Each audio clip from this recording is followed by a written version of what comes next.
But yeah, so thank you. Future James, if you hear this, you suck.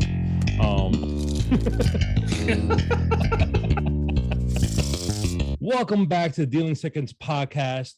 You know what? We're here. I'm your host, Chris. And I'm Danny. And unfortunately, our third wheel, James, couldn't make it tonight. But we do have something special for you. Oh, we got something really special for you guys. Today, we have a special guest, Tyler Hergott, a.k.a. Producer Tyler on Instagram.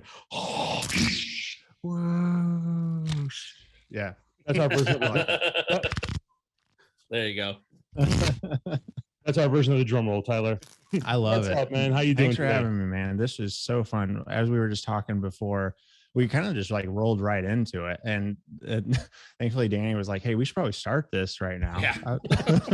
This is all good content. Like, geez, we should. I know we were just like, for those that are just now joining us in this conversation, middle of a conversation, I was just talking about the uncut sheet of the sophomore year edition from session. Oh wait, are we doing video? Is this a video one or is this just No, we haven't done the video. We haven't done the video yet. We don't. Yeah. We're not that technology savvy yet. Okay. I'll remember. If we had a setup like yours, then yeah, we definitely would. Oh, 100%. I mean, at least you still have it. Like you got good audio and the video is still there. So that's good. Yeah. I do have a question though.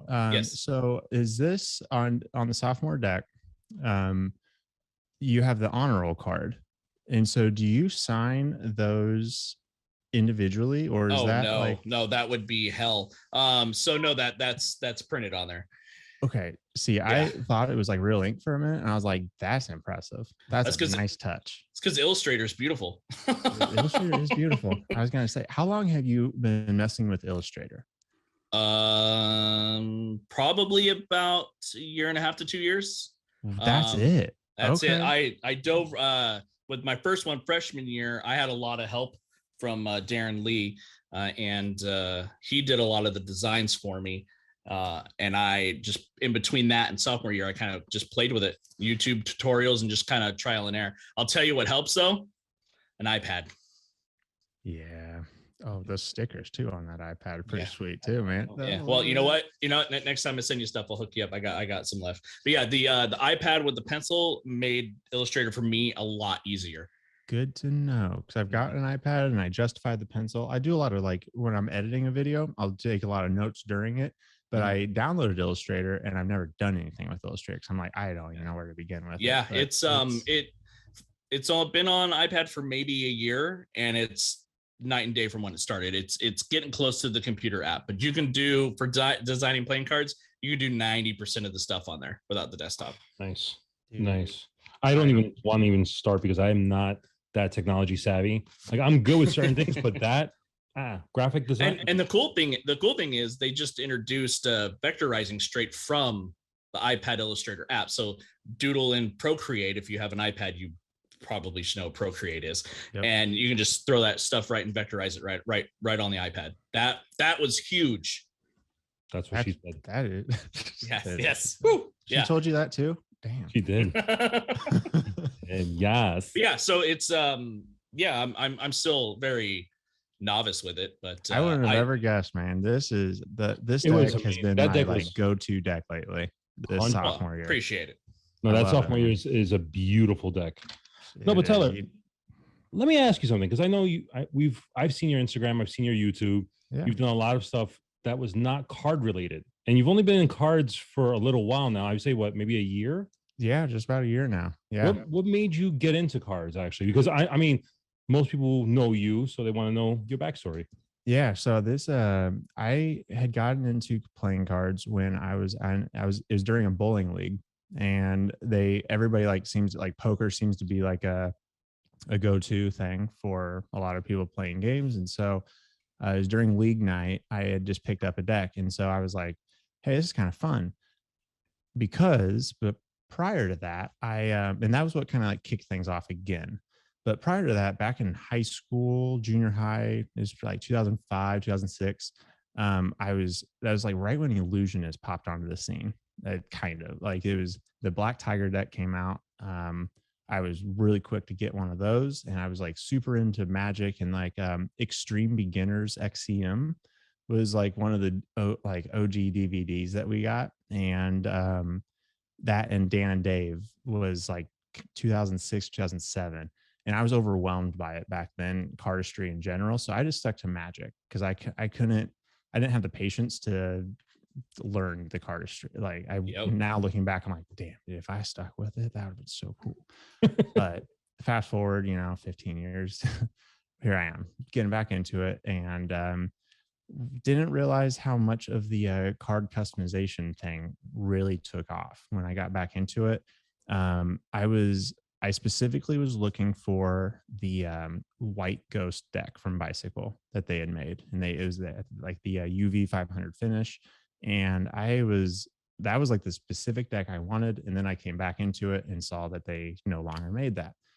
And then I started going down a rabbit hole of like all the cards that are out there now, and I was like, damn, like, because I was just kind of familiar with like Jerry's Nuggets, because that was what like Dan and Dave were using to teach their tutorials, and they were like this still kind of like coveted deck that you would like hear about.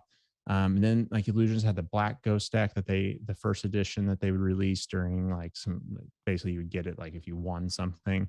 My buddy got that when we staged like a bunch of street magic videos, and we would walk around his neighborhood, and we would just, a couple of them were like, we interrupted people during their walks and we just did magic tricks to them, and I would film him doing them. I was always like too nervous to like start doing magic tricks to random people, and somehow he did it, and he won the contest. And so that was like kind of kicked off a lot of like we loved Magic and we loved cards. But then I did cards for a little bit through high school, and I did a couple of like Magic gigs. I did a couple of like the high school talent show, did some Magic, bombed on stage my senior year. I have not ever watched that video ever. I completely underestimated the prep that it took to actually do the Magic. I had it in my head of everything I wanted to do, and I bombed. It was about 1,100 people, and I'm 17, 18.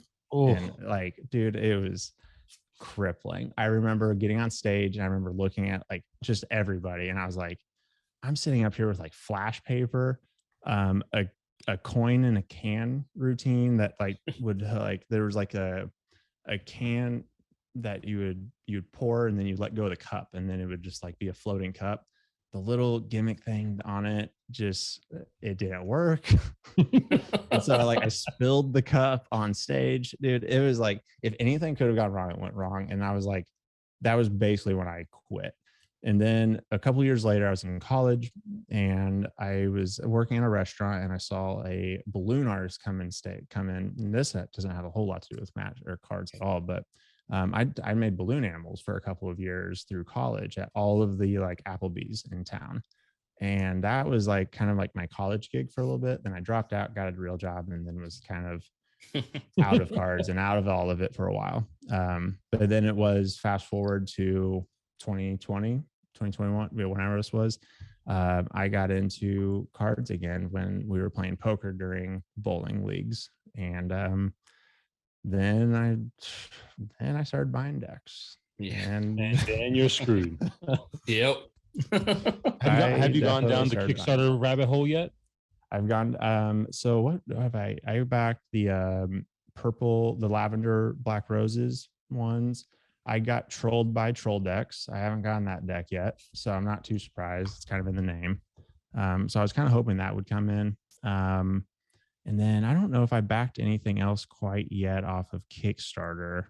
I did see Yuma playing cards is coming up. Yes. Yes. And April 4th. April 4th. And we're actually doing a Cards and Beards live launch with him. He's actually going to be on Instagram live with us, and you're going to see him press launch on the live with us. Yeah, Yuma will do that. Yeah. And then Unrivaled, we actually talked to them yesterday on Instagram because they're launching tomorrow, Tuesday. Yeah. I can't wait for that one. That's a beautiful looking deck. Yeah. Did you watch the live that we did with them? I didn't. No. I saw that you guys went live, and I was like, I need to catch up on this. No, watch it because they just revealed their limited edition Origins deck. It looks very nice. It's basically Jason's original artwork for the V1s, but redone. Yeah, and it's all black and white. I bet that's pretty sweet. It is amazing. I love that. I love that you guys started. What kicked off Cards and Beards? All right, so I'll take that one. So like you, Tyler, I got into the cards about a year ago. It's actually this month makes a year of me being in the card community. And I got into cards just by, I'm a power lifter. So for me, cards was actually, I wanted to build up dexterity in my hands to build my grip strength, especially for the deadlift. So that was like my thing. Let me do cardistry or, whatever slights just to get dexterity. But then I started getting into it more and more and started buying. And then I started meeting people on Instagram. And all of a sudden I met one gentleman, Sasha. He's one of our OG, Cards and Beards crew members. Yeah. And he was on a live one day and we were just talking. And next thing I was like, you know what? Let me join his live. So next thing you know, him and I are talking about cards and we both have beards. So we were like, hey, why don't we do we originally called it Beards and Cards, So, and then all of a sudden that's where we met Pat and James and Danny. And then we created our group. And then Pat actually came up with the name of, instead of Beards and Cards, we switched it and called it Cards and Beards. So I'm here for it. It was just honestly just two guys. Really organic. It really was. It was just two guys just shooting the shit, enjoying cards, talking, and next thing you know, we're building something here. Now we have a deck about to come out on Kickstarter. You have a deck. You got merch. Oh my god! I didn't even put this. I have the shirt. I got the 4 logo, like the pips. That James made. It's wicked pips. We're gonna have to do that. I will have to come back on. I can't believe I got it upstairs. I've been it's okay, whatever. I'm gonna let that go. But so one thing I thought was really cool about the cardistry community in general was seeing how everybody just goes live and hangs out. That's something I've been around a lot of content, and just that's what for those of you that don't know, I make videos and take photos for a living, and so I'm around a lot of I'm in the content creation space. And so I observe a lot of it in a lot of different industries, and I make videos for a lot of different people in different industries, all that, yada, yada, yada. But no industry have I seen that just kicks it for as long as the cardistry community does, though. It's everybody just has one thing I really love watching. Sean, I can't remember. Friesian. Yes. Yep. I love watching him. I feel like I see him popping in different places. That cut people. Dude, it's fun watching everybody just kind of hang out.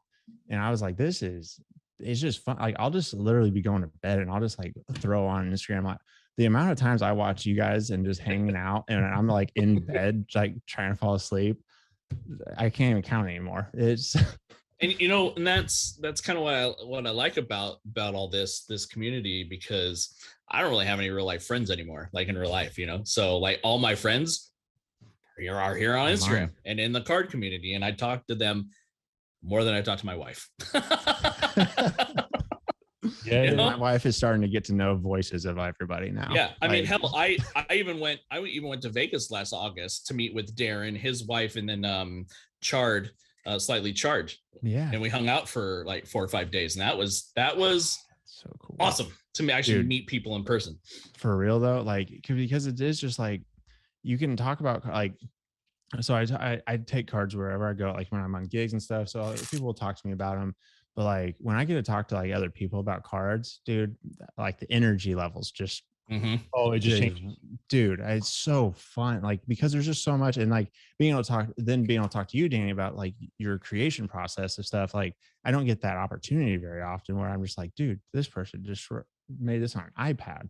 That's mind blowing to me that that exists, and the access is there to be able to talk to you about it, and just be able to how everybody kind of overall really just vibes pretty well together, because it's you can take cards only so serious, because at the end they were talking about playing cards. And so it is just being able to just talk with people about them, and just what we like about them, and then the different stuff that we do with them. It's truly unique and really fun, because it just gives me energy in a way that I haven't gotten in any other kind of creative outlet, because there's infinite things to do with them. And with Pat, like I'll ask him about mantra. I've been working on mantra for probably 6 months now. And I've asked every like card community, every group discussion I'm in, I'm like, any tips on this? And I'll show them. And one day it's going to happen. And then Pat just ends up doing it like nothing, like just done. Easy, just easy. I'm just like, I've asked him, he sent me videos before. Like I've got tutorials from people. It's mantra is a thing right now for me. I remember though, what it is like really cool about cards though, is you're always learning. I think it is really important to always be learning something. And with cards, you could always be kind of working on something, but really casually. So like the riffle fan, as I was telling you kind of before we started recording, was the when I started doing the riffle fan with your deck, with the sophomore year deck, was like when I really started getting really into fans in general because of like the broken borders. But like it was this deck that I started actually practicing it on because it was fun to practice it on. Otherwise, like when you have other decks, like this one that this one guy sent me recently, it was pretty cool. This Jet Setter one. Yeah. This one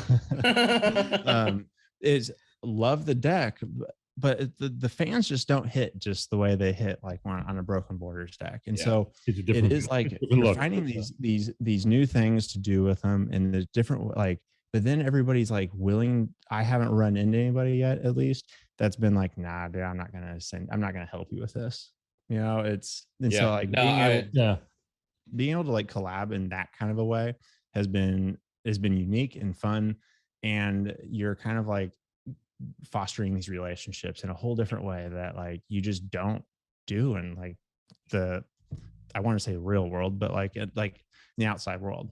Because like I definitely resonate with what you're saying though, Danny, about like you just kind of get pretty close with these people because like you can talk to them about stuff that you're really into, but then they're also like down to help you learn something or have opinions on something really specific that you also have really specific opinions on that other people are just like, it's a deck of cards. Exactly. Yeah, I think exactly. I personally think with cards, it's more like also like that social icebreaker. You get to talk about it, and all of a sudden you get to know the person, and it becomes more of like, hey, cards are an afterthought now. Let me get to know you as a person. Versus, hey, like with Danny, like I met Danny when we were at the Jet Setters Invitational. That's how I met him because we're both in that, and got to know him there. And all of a sudden, next thing you know, him and I clicked.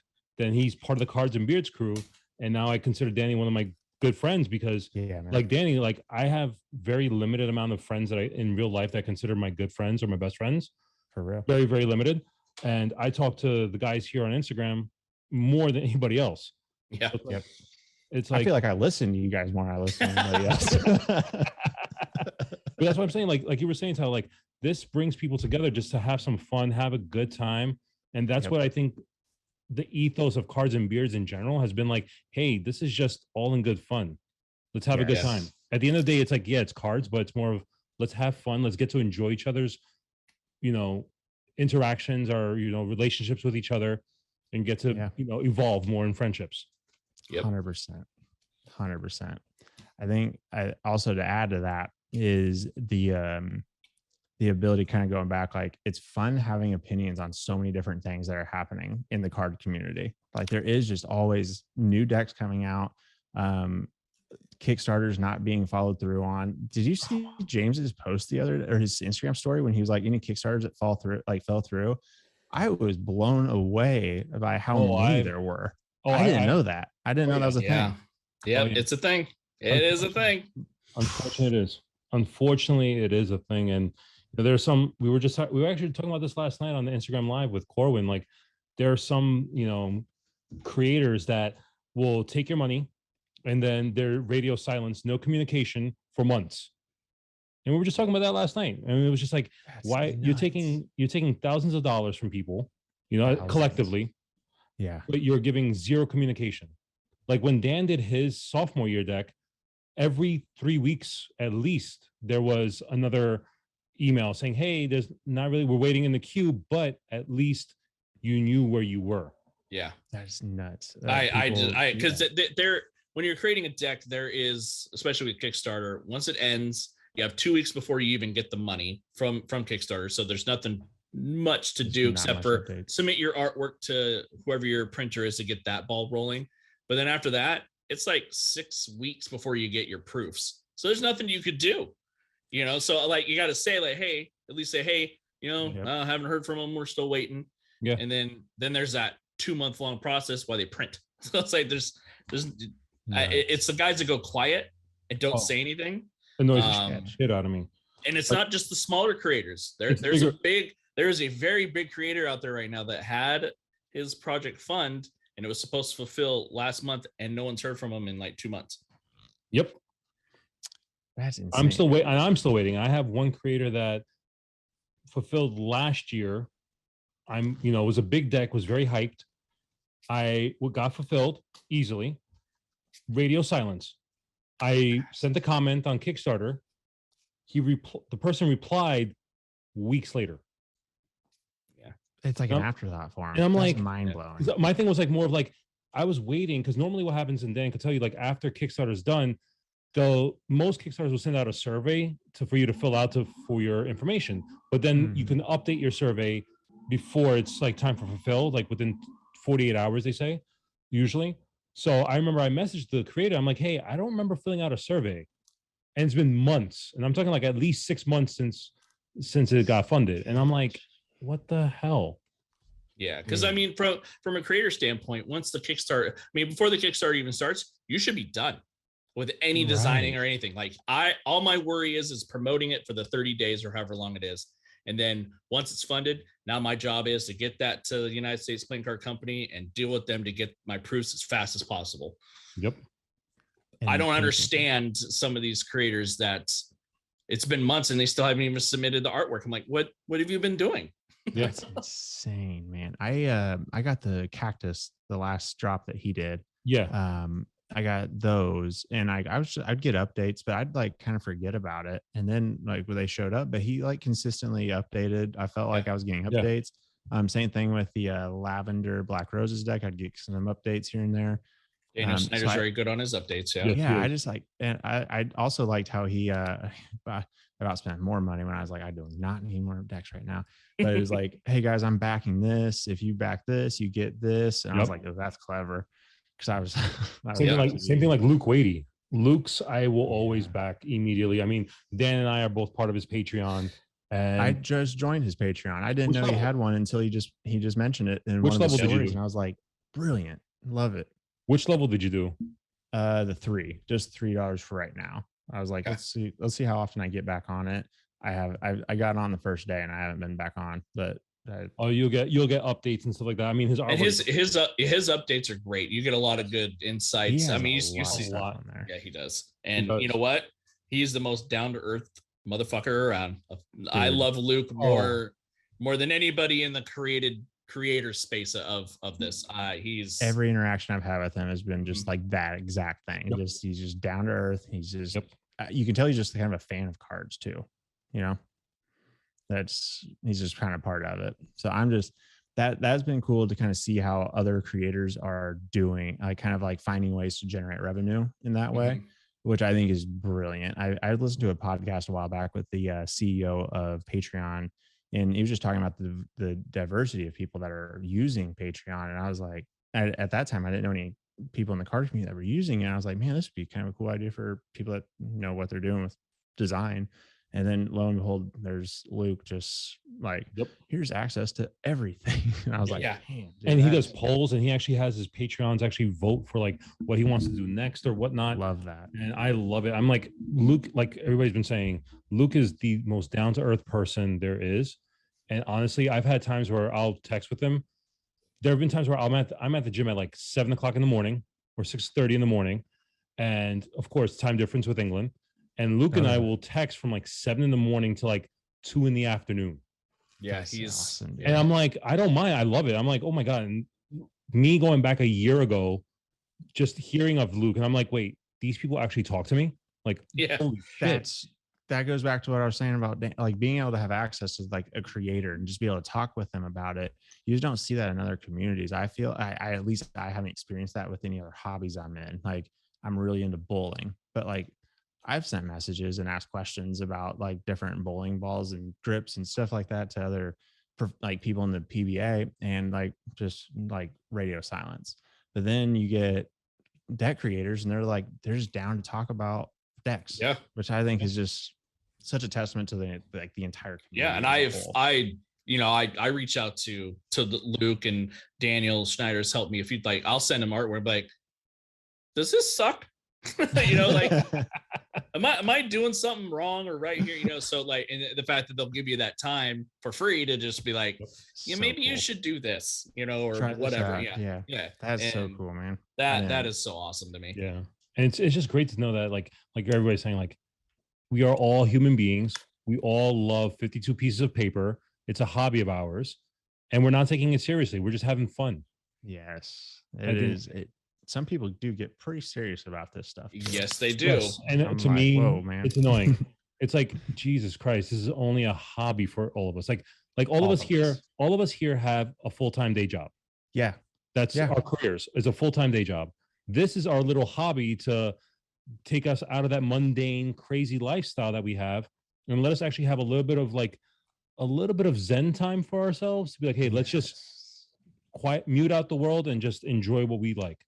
Yep. Dude, 100%. There is nobody else. And then there are people that, unfortunately, like in this, I mean, and it's unfortunate, it's like in every community, we have the so-called quote unquote bullies of each community that they think they're, God incarnate, and they think they establish all the rules that, I'm like, no, dude. And my problem is, like, I call out people. I mean, FYI, if anybody's ever seen my rant in October, on my Instagram. I've had a lot of flack for that one.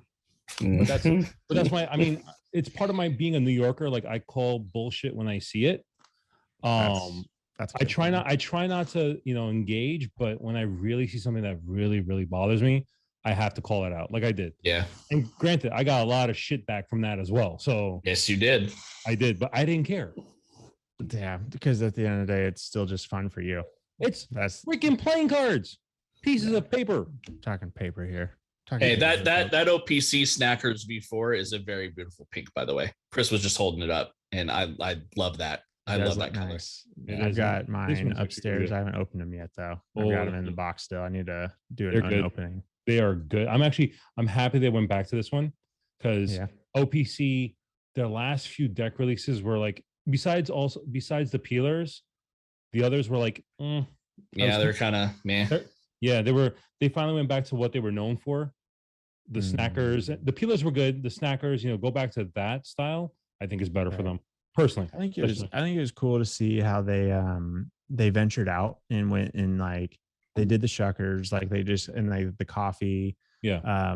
Then obviously the exotic deck is a little bit different, but like I do like it's cool how they established. I was going through. I'm all over the place right now. I was going through old Cardistry Con videos, and I found their old Cardistry Con from a couple of years ago when they were just releasing the squeezers, the lemonade ones. Alice's lemonade, yes, when they were up at the Cardistry Con of Portland, right? Yeah. Yes, there's that one. And so I was just like watching different videos because I got tickets to it. So I was like, I just kind of want to see what am I going to? And so I was like getting to see what it's all about, and it was kind of cool seeing how they were announcing their next deck there, but it was kind of like how they built that foundation on the kind of the minimalist fruit design that I thought was pretty cool. And then they were announcing the squeezers, and I was like, that's pretty cool. They were my first custom deck, that wasn't a bicycle or a Monarch from 3011, like the Peelers V1. I saw it on a Facebook ad right when I got started in the community. I'm like, what's that? I'll buy one. Nah. Because I didn't know. You didn't know. And now Monday morning. I eventually went and got one more unopened because I gotta have everything, But I mean, kind of hurt not to buy more than one. But hey, that's okay. Also same thing. Me was actually the Snackers Blueberry. That was my first, besides a bicycle or Monarch, that was my first custom deck of cards, and I was like, that was what got me into the rabbit hole. Like, oh shit! And I did the half brick on that one when they released. So I did the half brick of that. I did the half. Well, their half brick game is unmatched, unrivaled. I didn't do the half brick of this one. I just wanted. Did I? I was like just 2 decks. I stopped on the half bricks on the peelers. I was like, I don't need boxes. I don't need packages everywhere right now. Yeah, like I think that the shuckers, the silo, Oh, that was so good. Love that one. Yeah. That was my first one from them. And I was like, yeah, I need 6 of these. And actually that's the one that I love the most because it is like, it takes up the least amount of space and I can kind of display it without it looking like a cereal box on my shelf. That was my thing. My wife was like, what is this? I was like, it's what you got the package in. And then she's like, so is there cards in it? I'm like, well, there's packages inside the pack, like inside the package, there's a package. You see it smells. And so it's like, I needed more. I was like, what am I talking about right now? So it was when the Peelers V4 came out, I was like, let's just get 2, call it good. And I pay extra for shipping because I want to play the passport game. So I do 2 individual orders. So I get 2 passport stickers. That's like been the game I've been playing lately. That's kind of smart. I didn't even fucking think of that. I did get kind of fucked though on the slicers, the second, whatever the version is on those, because I thought I was playing that game at that point and I wasn't. And if I had ordered that, because I had ordered a half brick, because I was like, oh, that's a cool box, and that's sitting in my closet now. But I was like, that's really cool and shiny. Let's get that and a solo deck, so then I can get a couple stickers. And that's when I actually read the fine print of like, you have to order separate orders to get multiple stickers. And then I was like, well, shit. And if I had that one, I'd have 2 complete passports. But right now I need 1 more sticker to finish my second passport. I'm like, now I'm waiting. I gotta get that passport out for this newer one. I'm kind of like on them. The exotic V1, I can't own it on principle. I could get it, I just can't own it on principle. I'm allergic to pineapples. So why aren't the exotic deck a plantain, for God's sakes? I've been calling that since they announced it. Like, that would just bring it full circle. A plantain. It would be. And then the second one's what? A pomegranate? Dragon fruit. Dragon fruit. Yeah. I don't even know what dragon fruit is. I'm like, we're getting fancy now. It's disgusting. I've never. I think there's a reason I've never had a dragon fruit. So I think that answered my question. I was like, I'm like, come on. There's so many other things. Plantains would make so much sense. But see, like, I don't chase complete sets very often. OPC and Orbit are my 2 full sets. They're obtainable too. There's I mean, the Orbit. Oh, Danny has some stuff, especially with the Orbits. Oh shit, and black roses. I have every black rose. No shit. Nice. Yeah. Danny has some stuff that you cannot get. Like, there's some rare shit Danny he's shown us, and I'm like, how the F did you get that? Dude, I believe it. I sold my second born. The complete Orbits. Yeah. I've seen those a lot. So now you speaking of Orbit, you said, are you going to Cardistry Con this year then? Yes. Yep. I couldn't. The money just wasn't quite there for me, because it's only a 6-hour drive. Damn. Yeah, just long. I really wanted to go down there just to meet everybody, because like 80% of the car community freaking lives down there. So seems like it. Yeah. Yeah. But get to meet Henry. Man. Oh, Henry. I'm it would be cool to see if I can meet him. That would be fun. You will. That would be cool. He's gonna have so many people around. So what? Well, in my experience, like, I did an Orbit Jam before for the V7s. Nice. Chris Brown lives in San Jose, and I'm 40 minutes away of that.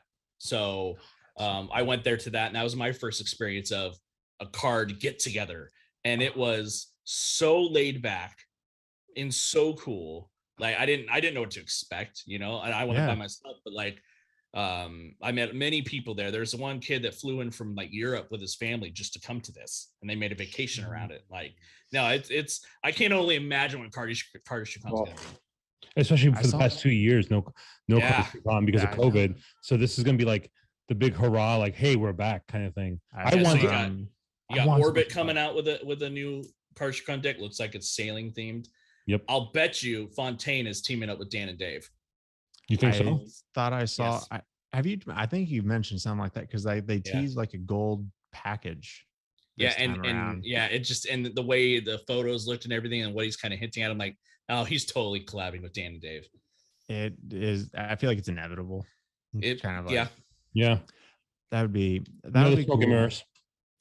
What was I? I was looking forward to watching some of the when I was watching some of the videos from the previous events. I'm really looking forward to kind of seeing how, couple things. One, it's amazing how many people take cameras and make videos there. Like you'll see like some people that are like doing some cool shit, and then all of a sudden like, there's like 6 cameras around them. So I'm like, damn, this is crazy. So I'm excited to see that. But I was also excited to see how they like go about the like the competition aspect of it, like when they like give out awards, like kind of seeing how that the whole process looks, and like the moves and stuff, like where the cream of the crop kind of comes out and does their thing. Dude, seeing these, and I'm gonna call them kids, seeing these kids do cardistry in front of you instead of in a video, it's probably what blow my mind. Like how do cards do that? I was having that reaction at like 1:30 in the morning the other night when I was just going down a rabbit hole. I was like, wait, that they're doing that with these cards? Like I felt so inadequate with a deck of cards. I was like, okay, I'm just gonna really just focus on making a cool. And they're also half your age, dude. Yeah, mind blowing. But you know what? I was really interesting was because they all are half our age right now.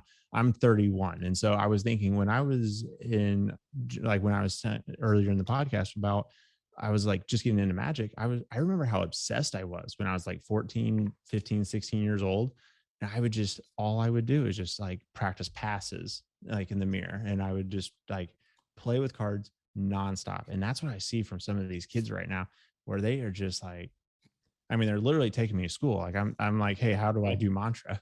And like, they are like, it is mind blowing how good they can be. But I see them every single day just showing up like, here's what I'm working on right now. And it's like, yeah, you're working on it, and that's better than anything I could ever do in my lifetime, dude. And they're making up stuff like as they go. I'm like, my brain is like the first time. This is like definitely cards is like one of the first times where I was like, damn, I didn't like this. So this is what it's like to like kind of feel like you're the old person in the room now. Like I don't even feel like I'm old. I was just like, holy shit, like their brains just work in a whole different way. And I'm like, this old man just like, what, how. What? It's really scary. And then it's like, but these kids are so like hyper focused on doing these moves that they will spend their waking hours, because of course they don't have jobs. All they have to do is go to school, so they can waste quote unquote the rest of their days just playing with cards. Whereas people like us, the adults, we actually have to go to work to afford this hobby, because as we all know, this hobby can be expensive when you get into that collecting rabbit hole. Expensive. It's like the first year you end up spending a shit ton of money just buying everything, just like gimme. And all of a sudden around like month 10, you're like, or like 9, 10, you're like, wait, hold up. Something clicks. Yes. And you're like, okay, we got to change this. And now your spending goes from this to now you're just you're being resonate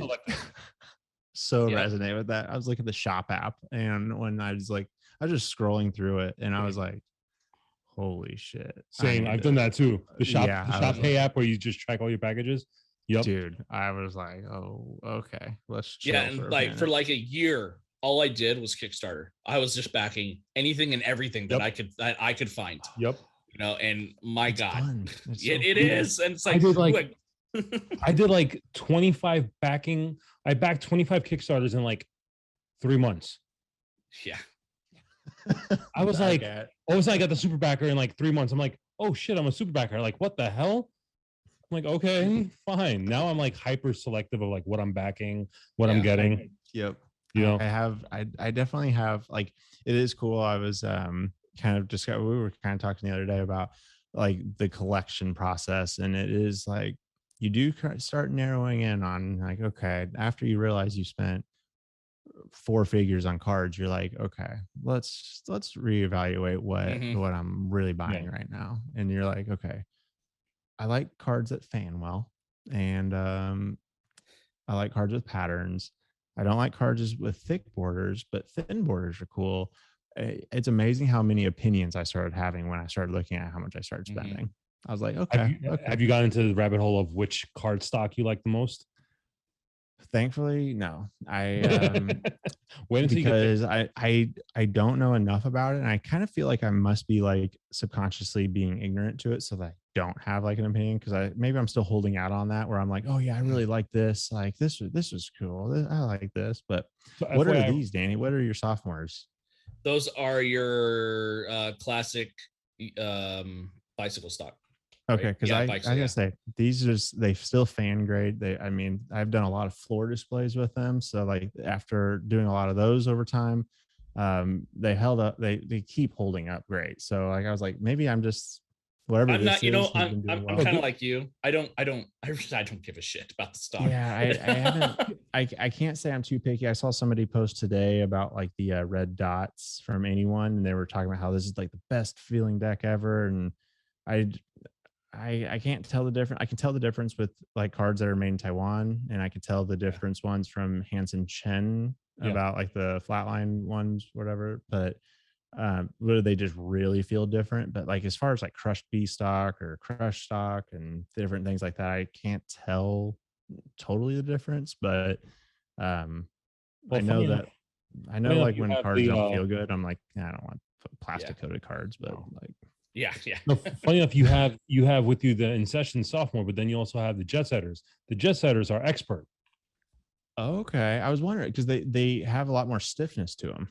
Yes. They are stiff. They are stiffer. They are from, I think that's their Taiwan one. Their Taiwan printer. And the funny enough is like I think Dan and I, we both said the same thing. We asked Paul, we're like, the Jet Setter orange compared to the Jet Setter teal, night and day. The oranges feel softer than the teal. The teal were stiff as hell. Yeah. Fascinating. Yeah. Okay. But I noticed apparently the they're the sides. same stock. Yeah. Apparently they're the same stock. That's what Paul said to us. But I like, you know, I don't mind an expert deck every now and then, because then I know I have to work that deck in, and I know that sucker is going to last a long time just because of how it's thick. Yeah. Yeah. That's good to know. I did notice that when I opened them, I noticed the smoother sides, but and like how stiff it was, but I wasn't able to like, I don't know what this is made of. Like, I can never tell you. It's I like those. And then, but I'd say bicycles. I mean, I can't say I wish I could be like a connoisseur where I could be like, oh yeah, this smells of rich ink from here that's my printed job. on this kind of paper. Yeah, that's my job basically. I actually I'm a wine buyer. I'm a wine buyer. Oh, so you really know. You use the word note in different ways then. Notes, aromas. Yes, that's basically my job. Notes. Yep. It's amazing how English can be so confusing for somebody that doesn't know it. Like note can mean writing notes, notes of a smell, or notes of music. No, here's a language. Here's a language that's even crazier. I'm half Polish. I speak Polish fluently. Funny enough, in Polish, if you talk to someone and you hear this all the time, you're talking, all of a sudden you see someone go like this, but then they're like, no, no, no. That means yes. Yeah. That's almost like the Midwest when they're like, no, but it's crazier. They're like, all of a sudden you start hearing Polish people be like, no, no, no, tak. They're like, yes, yes, yes, yes. Like, dang, that'd be yeah. It's being half Polish, half Puerto Rican. It's in New York of all places. In New York, I was gonna say, yeah. You're a cultural blend. Oh, I'm a Puerto Rican for a reason. There's a new word for me. Nice. Yeah. That's my mom called me that. What decks are you guys looking forward to in the next month or so? Ooh. Well, being fulfilled and delivered, or Kickstarter campaigns? Fulfilled and delivered. Fulfilled and delivered. The Black Roses cold foil. I don't have them yet. Okay. Yeah, here Chris got his the other day. Ooh, these are Hansen. Yeah, he went straight Hansen for that. So I'm really looking forward to those. But by the way, inside mirror printing. Ooh, sheesh. Yeah, full inside. I mean, fully done mirror coated finish. Like, damn, it's complete. And then, oh, look at that foil on the edge there, and the roses. Foil trim. Yeah. Just the foil right on the roses. Yeah, see now I like I like that Rose icon logo. Like I like his other one, but that one, there's something about that the way he drew that rose. I love that. Yeah. I didn't. Yeah. So so I'm so looking forward to that because I got those, the gold one, both gilded, the dog deck that he did, and wasn't there one more? The two and then the dog. Wasn't there one more? Dog. No, that was it. The two. Okay. Yeah, I don't even remember. Yeah, he did the gold. He did they're on their way. This, the gold, the muffin deck, the gilded versions of all three. And that was it. Just dollar signs. Yeah. Dude. I just went one of these and one of the golds. That was it. That's the only thing I did. So and I'm looking forward to I just bought Ocean's Curse from Docs last week. Those are sweet. I can't wait to see this tuck case and this half brick box. I can't wait. After you designed your first deck, what changed for you when you started looking at other decks?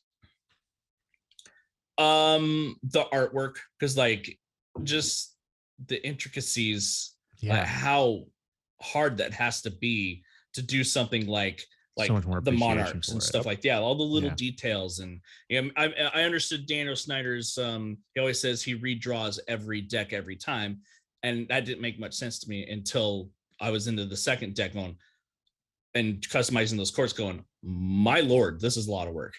Yeah, especially when you're changing the courts. Yeah, like, so my appreciation level went through the roof. I can only imagine, because you're currently working on your next one. And I saw that you posted kind of taking on like I thought that was brilliant to kind of like bring the community in on it. That was cool. Yeah, the Scantron. Yeah. There they are. Yep. So those. Yeah, so I should be done with that deck in about 2 weeks, and I won't launch Kickstarter until like June or July. Cool. Yeah. I'm stoked about that, man. I'm leaning Hanson Chen to print. Ooh, fun. And I think also Tyler has a sticker of the failed edition. I did get that sticker. I was wondering what that was. So that's a deck that I worked on with James. I wanted a special edition foiled back kind of crazy ass deck. And we came up with a failed edition, and I had him make that logo for it. So and then he graffitied the deck and everything, and it looks pretty sweet. So I'm shooting for a nice black, silver, and red foil on it. So my favorite, dude. That's totally inspired by the dark edition from Ink Beasts. Yeah. Those are sick. Yeah, I'm gonna use the same printer. And pretty much the same colors, to be honest with you. Yeah, dude, that's a nice open. Color combo. I opened mine. Yeah, Danny opened his. I did not. I'm keeping mine sealed. Holy shit, that is beautiful. I know the funny thing with this one with Jamie. I think I told Dan this, Jamie, because I was backer number 1 on Ink Beast, and I got the first backer. I was the first person to order the dark edition. He showed me his original artwork for this deck. I told him, no, change it. It sucks. Like I told Jamie immediately. He was like, dude, really? I'm like, it sucks. And then he went with the back design that you have, Dan, that you see. Oh my God, night and day, so much better. I was like, thank you, Jamie. That is what it should have been in the first place. I love that. And then the gilded process. So you get the deck, and then you send it off, and then somebody does some black magic to it. Yes, pretty much. Okay, cool. That's there are some like Kickstarter guy campaigns usually use Gambler's Warehouse in Texas as their fulfillment. Okay, they can gild decks, so that that kind of slow down or speed up the process because they don't have to send them anywhere else. It's just they put a minimum of 144 decks to gild. That's so pricey. I have a guy that I just sent him. How many did I have him do? I had him do 100. Okay, and it's like a special printer or something. Like I don't even know how it works, man. I really don't. Watch a video on like that whole process. Yeah, it is just like when I started seeing that, I was like, you know what it is with this, especially with the sophomore year deck that Danny has gilded. First off, Danny's freshman year gilded, one of the best gilded decks handling gilded decks out there right now. Really? Okay. If I were you, Tyler, I'm telling you, if Danny has any, I'm becoming a completionist, and this is one that I feel like I can get behind because there's only 2 of them out so far. I'm not like jumping in when there's like 6 of them. Right. I'm calling this Danny's White Tuck edition. The White Tuck edition. The sophomore year White Tuck. The overruns. Clean. Oh, dude, I had so many overruns. I couldn't not buy them. Yeah, I was like, I'll take it. No, but that his freshman year gilded deck is one of the best handling gilded decks I've had.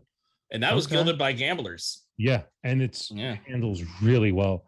But then his sophomore year deck, that blue that Danny showed, blue, dude. I really think what happened was this company probably found some Smurfs, killed them, crushed them, and used their blue to color them. That's like the Smurf perfect blue. Yeah. Like when you teased that the other day, dude, I was like, shit. I've never like, there was like James showed one on a live. He showed a black Jerry's Nugget one that was gilded. And I was like, okay, black gild's really cool. Yeah, it is. And I've seen some where I'm just like, okay, that's kind of cool. But it wasn't until I blue. Like I've seen the Jerry's Nuggets blue, and I was like, okay, it's like a nice rich navy look almost. But it was like the unique blue that you have for these gilded. I was like, oh shit, there's a gilded deck I need now. Like that was I even DM'd right away. I was like, yep, sign me up. I did the same. The minute he said that he's gonna have some available, I was like, Danny, I want one. Yeah, I printed. There's officially 75. The Kickstarter sold about 50, so I have 25, but then I have a little over that are going to be my overruns, and I don't know. I'm going to do those, but it's fucking beautiful. I just open that box. I've never seen them like that. And out of the tuck cases, open that box and just seeing that row of blue. Oh my god. What was that feeling when you got your first like prototype deck back? When you got like that back, when you saw it in person? So the prototype was cool, but what really got me was when I got freshman year in from the United States Playing Card Company, and I opened that box, and there it is. I was just like, holy shit, I made this. Manifested. Then when people started getting it and using it, then I'm just flabbergasted. That gives me chills just thinking. Like it would be so trippy seeing like something you designed on your iPad, like just grinded away at it, and then all of a sudden you're starting to see people post about it and seeing it like in action, and then seeing them do shit that you can't do. Like that's what would blow my mind, is like seeing the deck do things where you're like, oh shit, that looks cool when they do that kind of a thing. Yeah. So anytime anybody touches the deck, I don't do cardistry. My hands are I can't. I don't have the patience, So yeah, seeing like Patrick and all these kids just it never gets old, man. Never gets old. I love that. Like I'm excited. I'm excited for when we do our Cards and Beards deck on Kickstarter, and knock on wood, hopefully it does fund. Just being able to say, just even before that, even if it doesn't fund, just being able to say, hey, I was a part of a deck with 3 of my best friends. I consider these guys my best friends now, that we were able to create something. Is just like, holy shit, we actually did something that we are proud of. And if it funds, I'm super excited. If it doesn't, I'm just like, you know what? We learn from it and we try to go on, and we will come back. Just knowing that we did it. That's how I would look. I would be like, it's just when it's time, it's time. That's what, because I like I don't know if it's the right term, like casino style kind of that they are. I like that. I was like, I'm at the word casino right there. Yep. See, and we're shooting for, we're as cheap as we can get it. We can get it to people. We want it in every day. We want these at poker tables. We want people to just use these things and not worry. Oh, look, you're seeing the tuck case. We haven't even shown the tuck case to anybody yet. People who are listening cannot see this, so this is a super surprise. I mean, how classic is that? I love that, man. That is exactly what it should look like. Like, I don't know, like I don't design decks, but I'm like, that's what it should look like, though. That's what that tuck case should look like. I love that like border on that. Should we show him? Should we show him the alternate tuck case we were trying to do? Yeah. This got James, you can edit this out if you want. This. No, leave it in. Leave it in. Okay. This was the original. We really wanted to do this, but it's gonna be too much of an undertaking and be too costly to keep at the price point we want. Yes. But when you see this, you're gonna be like, Damn it! You should have done that. Ready? V2 is what you're saying. Oh, wait, wait a minute. What's about to happen? This. Oh, cut out. I see what you're saying now. That is sweet. Your casino deck. Classic. So hold on. So then it would have classic. looked something like this. Well, not that card. Let me put a. And we would have had a little plastic window, in there, like the casinos would use. Yes. No. It's got to be that other card. The other card. This one. The one with the This one. Oh, just wait. Yeah. If you ever seen a deck in a casino, has the barcode and everything. Yeah. But dude. too costly. This was way too costly. Yeah. V2. There you go. But this was honestly when James, because James, as we all know, he's like the casino deck style master. Love that. Yep. He immediately created this and we all loved it. I like that. We loved it. We loved the style and everything. But then we're like, to do this was way too costly. But then when we were like, hey, let's go with this. And once James created this, we're like, oh, wait. All four of us were like, wait, oh, yes. This makes more sense. That looks slick though. I'm a fan of that because of the simplicity of it. Yep. Is what I like about that. And I feel like it'll stack well too. And your first campaign, or at least our view is try to keep it as simple as possible. Yep. Your first one. Yep. Like my freshman year was just the deck. Yeah. That was it, basically our deck. Yeah. We're trying to keep this as simple as possible to make this the EDC for us. Yep. Yeah. So, I mean, granted, this is NPC, but NPC's been handling really well. I've heard some positive things from them lately. Yeah. I know what they are for what they are. I mean, yeah. Every 6 months, it seems like their stuff gets even better and better. So it is a great way to get a prototype of your deck. It really and is. Kind of in the way I see, Jackson Robinson said once on a live years ago when I was watching, he said, if you want to make a deck, go make a deck. If you make one deck for thousands, you made a deck in your hands. He goes, just print it with NPC. Who cares? You have a deck and you made it. Yeah. And you get it. Yeah. You've got it. And You've to me, a physical thing that you created. To me, this means a hell of a lot just because I did this with my friends. That's what I was going to say. This is what it means behind it. Yes. There's a huge meaning behind this that to me, it's like, hey, I'm holding something that means more to me than most of my decks here. Yep. I feel like it could be unprinted on any paper and it would still be just as meaningful. Exactly. Yeah. Exactly. But like Dan said, it's like if we only printed those 4 or 5 prototypes that we made. Yeah. You've got something that's like kind of like a manifestation of what you guys have kind of created over this time. Exactly. In the medium that you all vibe with. That's what's that is what I think I like about that. Yep. That's fascinating.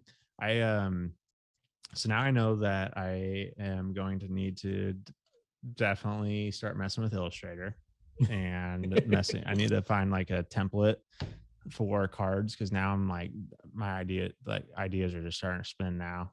But like I don't know, man, though. I see this and it's intimidating. I feel like it would be an intimidating task to get started. That is a tough thing. And like I've given advice to people because some people have asked me, what do I design? I go, what you want. Don't worry about others. Right. Do something you want and then take it from there. And then take advice. If you ask for advice, take it or don't. But do something that you like. Because in the end, stuff that you like is gonna succeed because you're not trying to please everybody. That's what I was gonna say. Is like it's fun to then work on late nights because you want to see it in action. You want to see it like created versus like, oh well, I should do it this way because it might sell more or people might like it, but there's always gonna I mean, it's a hobby. Have I made any money off of it? Freshman year, it bought me my Xbox Series X. Sophomore year, I was in the hole. So, I'm not doing it to make money. That's for damn sure. Say, dude, but like but you've got like this like physical product out there that like never existed that like so many people are like, it's like conversation that has been made with this deck. Like I'm holding up the one with the Nintendo 64 controller right now. And like I've talked about this card specifically with people about like how and then we went down like a rabbit hole of talking about GoldenEye 007. Yeah. Like that game. And like one of the best shooter games of all time. For students where I learned all my shooter skills. And so I was like, so we talked about that forever. And then like we came across the slime one and we were talking about Nickelodeon for a hot minute. So it was just like it would be, it is so cool to see like how you can create something and it creates conversations in ways that you would never imagine with people you would never come across, because it's just something that was in your head that you then drew and then printed and then now it's here. And that slimed one. Shiny. Yeah, that slimed one. That's my favorite one on that entire deck. I was super proud when I came up with that idea. That one, love it. Like, I mean, the back design by itself. The back design by itself is Saved by the Bell. Dude, and it hits instantly. Yes, like you can tell instantly.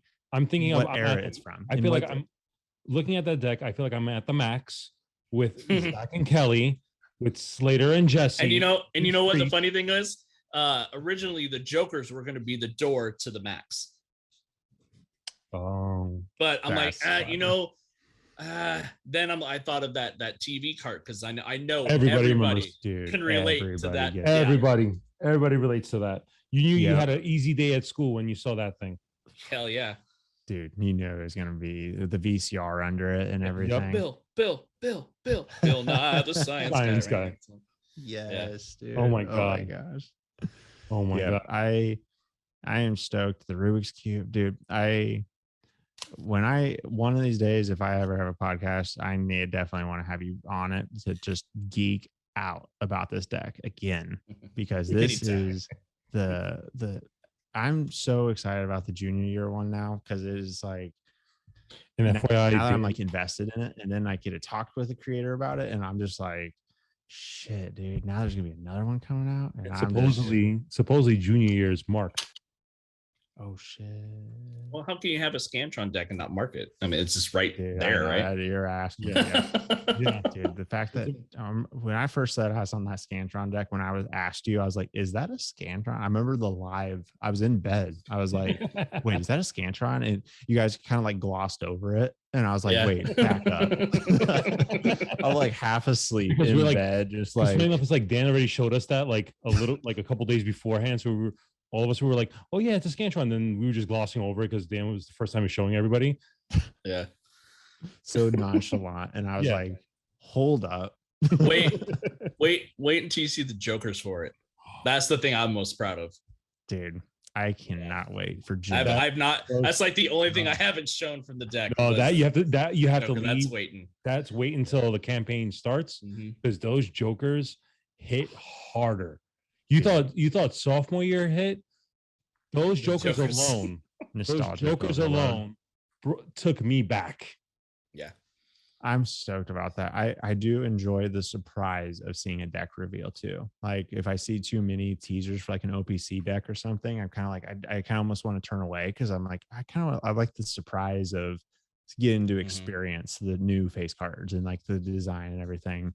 Kind of the first time I was on the Cards We Talk podcast, we talked about like kind of like wanting to be surprised by a deck rather than wanting to watch like all the videos on it before you get it. It was like that thrill of opening it and then kind of being surprised as you opening it. Yep. That's that. I mean, I did that. Unique feeling. I did that with the Snackers before. I saw the back and I saw the package, and then that's it. I don't want to see anything else. I wanted to see the colors of the faces and everything when I got it. So yeah. Yep. I did that with this. Worth it. Yeah, I did that with the raspberries. I'm like, I saw the packaging. That's all I wanted to see. I didn't see any court cards. I didn't see anything. So today when I got them, I started looking. I'm like, oh shit! And all of a sudden, I'm like, oh my god, right? And then, oh okay, that much stuff with raspberries, right? But I do have one knock on it though. I mean, the pink is nice, but the pink is too light on the face cards. On the diamonds and the hearts. The reds they're a little bit too light. But besides that, I think the quartz, I mean, they're always great. Their quartz are amazing. I do like and I'm sure Danny, you could probably then appreciate like all that detail as you were saying with the OPC deck, like how they do to spend that time designing every. Well, they were the inspiration for me to do the items in sophomore year. No doubt. Nice. Yeah. I see it and I love it because it does just make it's a conversation piece because you can like I can don't get me wrong. I like the orange that they did on the Jet Setter deck here.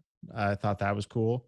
But like to anybody else is like, I showed my wife this deck and it's always like the ultimate, like, what's the rate? Like she doesn't give two shits about it.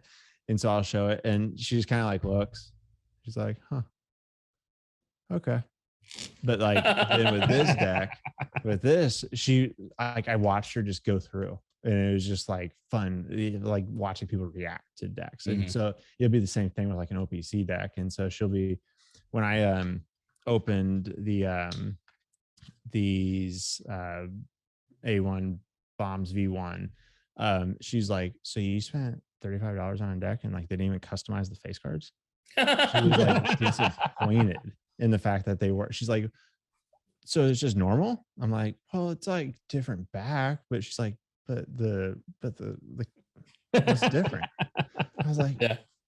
Okay, well, you're slamming them pretty hard right now, but okay. But she honestly, she's kind of right. I mean, let's be honest on this one. She's actually right. And also remember, happy wife, happy life. Yeah. Dude, I was, but yeah. Hey, I'm divorced. I can say that. Hey, my wife doesn't give two shits about any of this. Yeah, thank God. My girlfriend loves the fact that I have this amazing hobby, and she knows about the podcast and she listens to the podcast and everything. So she's probably listening to this right now.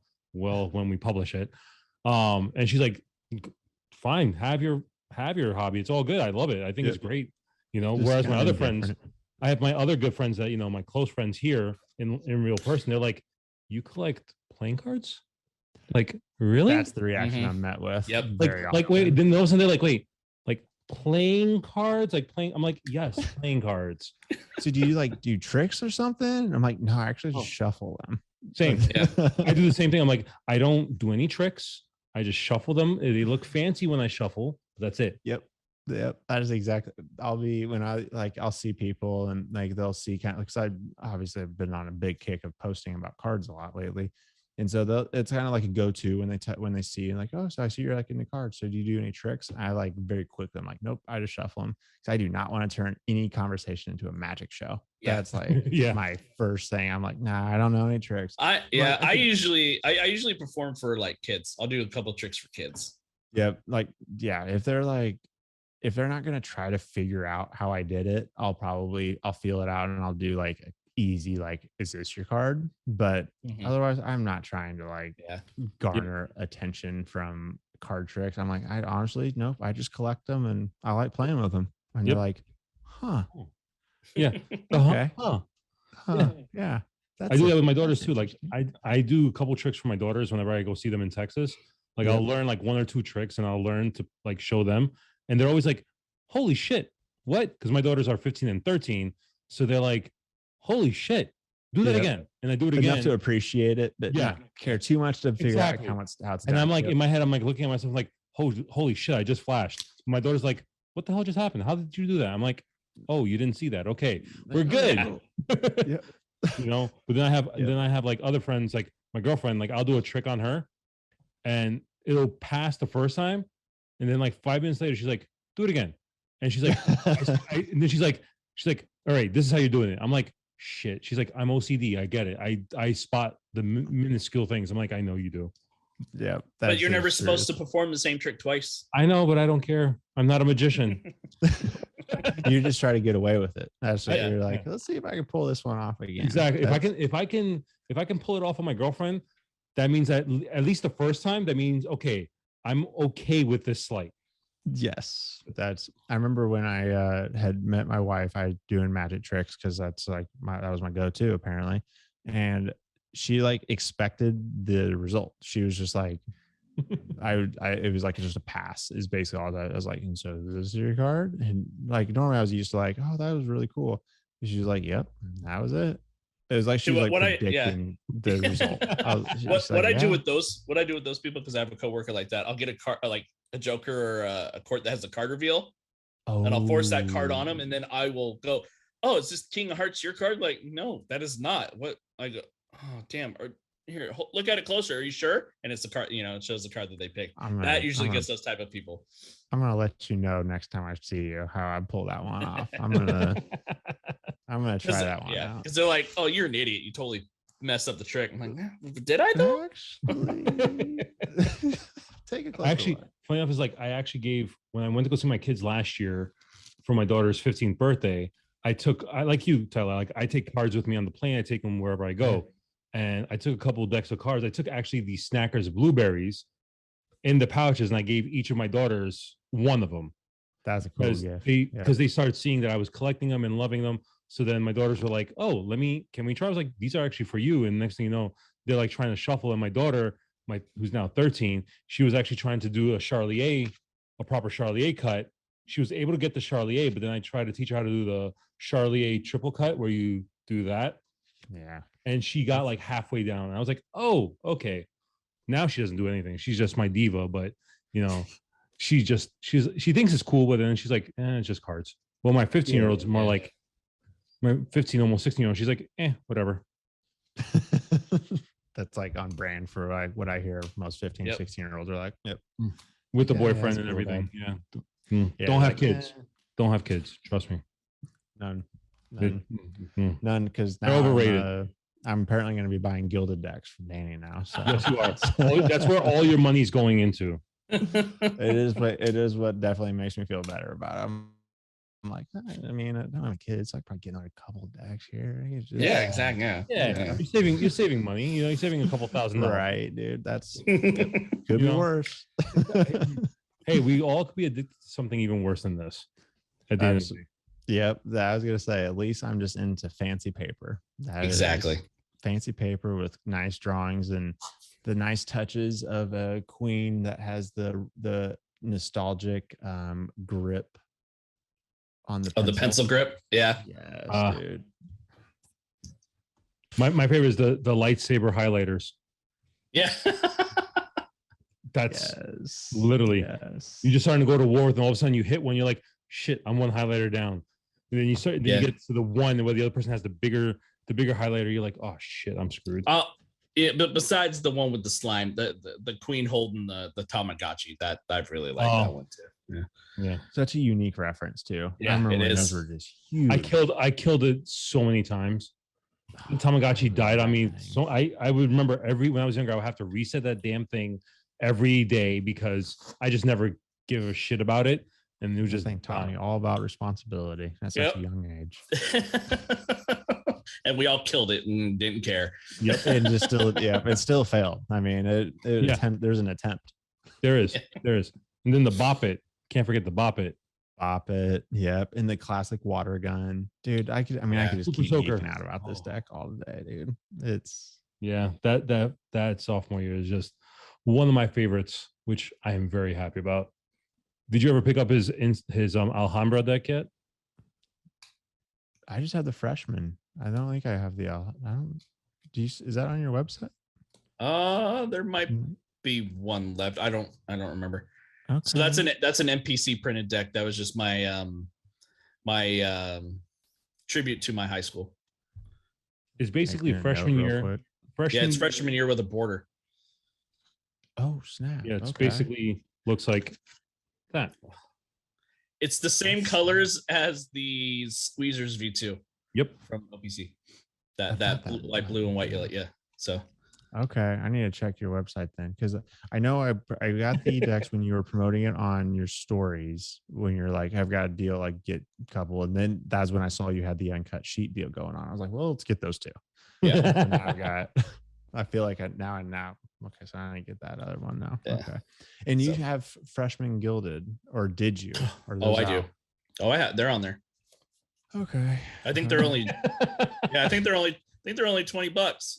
I think. Okay. Well, you'll probably see my name come across your email here. Well, if you do, don't buy an Alhambra, and I'll throw one in for you. Nice. Good looking out. When did you say you were going to release the gilded sophomores? Or did you say? I don't know if you said. I haven't yet. Because you still had I still have a lot of stuff work on. Yeah, I got to poke the holes and on the tuck case, and that takes forever because I got to take the actual tuck case apart. to do that. Yeah, so Danny just likes to poke holes. Yes, I do. Respect. And then, oh my God, Jesus, we got this far in without you doing it. Hey, fingering in your deck, going in deeper. So close. Oh man, this is us on the normal, Tyler. Sorry. Yeah. Yeah. So, Gilda Sophmore maybe in the next week or two. I'm hoping to be done with them by the weekend, but you know, we'll see. That's a tedious task to undertake. So yeah, it is.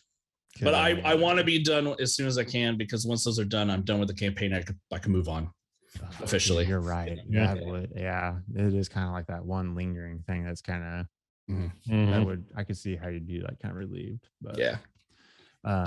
So Tyler, quick question, because we're talking about Kickstarters right now and everything. What Kickstarter are you most excited about? Actively right now, I would say the Yuma one, just because I've seen that like kind of teased from people I know. I would say that's probably the one I'm probably excited about the most right now, just because, like I said, I know them. If there's another one that I'm like looking out for, what I just miss out. Luke, did Luke announce something? He did the Mono Zero, the blue one. The blue one. That's one. No, I didn't, because I had just bought I had bought something else that week when I saw that there was like the last week, and I was like, oh shit, I should probably not buy one. I was like, I'll just see if I can pick it up from Harry or Henry. But yeah, I would say probably, I mean, really just, I don't get on the Kickstarter grind a whole lot, just because I like to see sometimes it's hard for me to just buy like one or two. And I'm always like, oh, if I get the Kickstarters, like usually kind of get me by the bundles. And then I'm like, I don't want to spend that much money right now. And then before I know it, like the bundle's gone or the Kickstarter's done. And I'm just like, damn it. But that's the one thing about Luke Wadey. His bundles are always, and Dan could probably attest to this. His bundles are always on point with the price and what you get for it. Yeah, you will not find a better deal than his bundles. That's good. That's good to know. I probably just need more. And FYI, just because now you're also a Wadey Patreon member, he does offer discounts on his website, and also, first dibs on sales on exclusive decks that he creates. Like I have a couple of his stuff. Actually, I got Danny's custom deck, that he got from Luke, because Luke does those customs for the pitch custom Patreon ones. Yeah. His is amazing, and then I have a couple others from him as well. And his next Kickstarter's coming up pretty soon. And if you go and look into his Patreon, you'll see it's the grid. I saw it's like a green teaser. The grid 4. The grid 4. He's bringing back the grid. Yeah. That was what kind of like sent me down a wormhole of his. I saw him post something. He was like, if you are part of the Patreon, you can see this. And I was like, well, I guess I'm part of the Patreon now. Yeah. That was like, okay, so I'm definitely gonna be back in that one. Yeah. So I think I'll be going down a wormhole of his. I think it'll probably it's a big wormhole, but mostly it's not that expensive. There's some of the rare ones are a little expensive because they're super hard to find. Yeah. But his stuff is relatively affordable. Yeah, usually the pink arrow I've been a fan of. You've been kind of showing them. Yeah, those are like the ones that have been catching my eye. Have you seen the limited? Oh my god, dude. That deck's insane. Hold on. This is the V2 limited edition. Hold on. Let me take it out of I always have all my decks in DS1 sleeves, just because. That's impressive.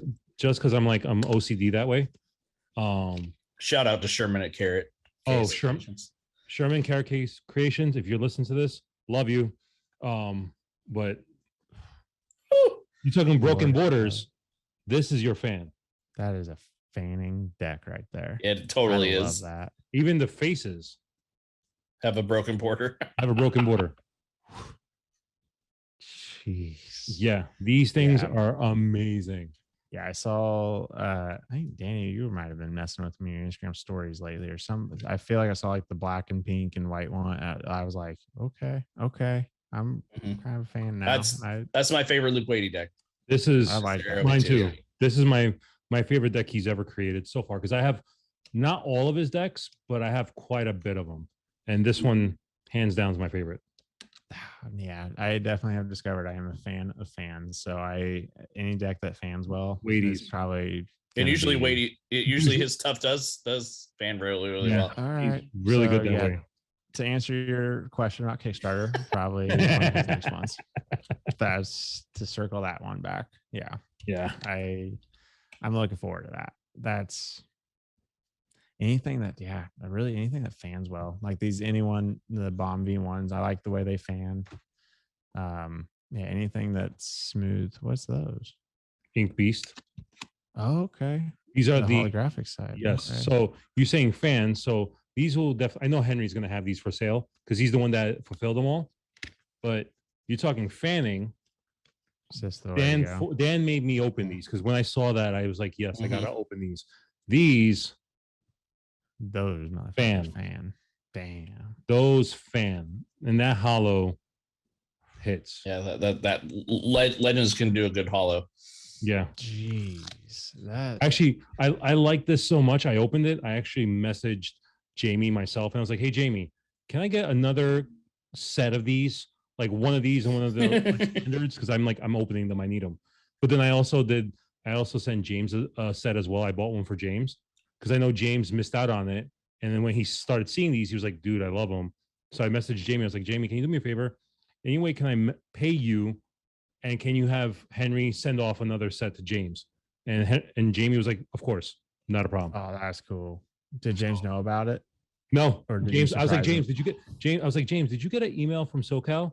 He goes, what? Then he checked. He's like, so cool. He's like, oh shit. He's like, you asshole.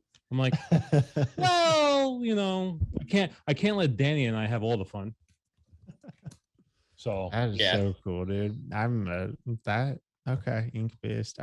I've seen their stuff, but I can't believe I've seen those though. That's all right. Well, I came into this podcast having some money, and now I'm just gonna. I just ended up like, okay, well, probably pick up a couple more in session decks, and yep, sounds about right.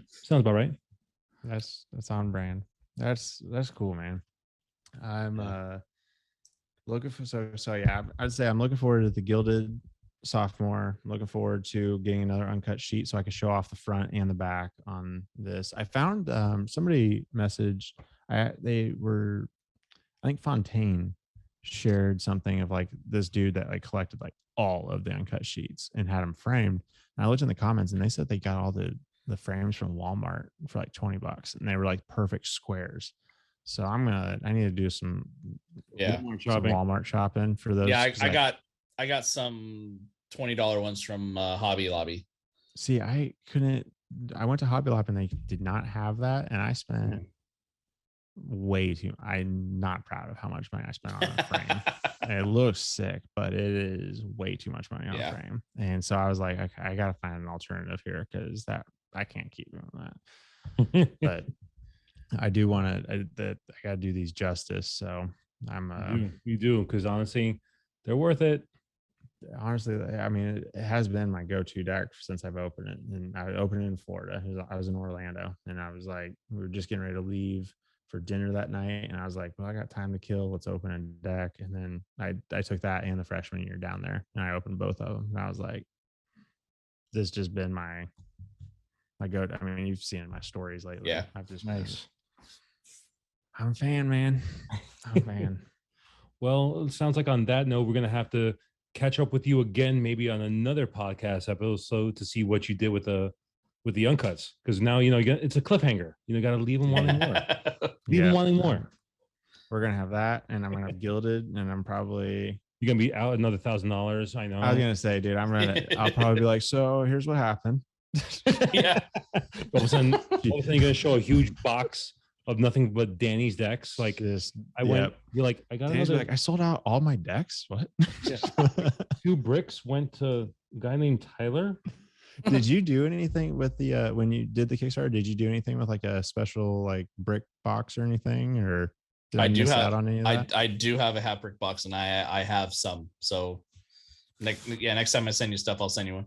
I gotta stop talking, man. Yeah. You know what that means? You have I did a half to fill that brick box. The half brick box. I did a Hapric box that looked like a kind of modeled after the pencil case, and the decks go in sideways and not stacked like this, so you can see all the decks you have in your Hapric. So that's why I'm going to put some like gilded ones in then. Yeah.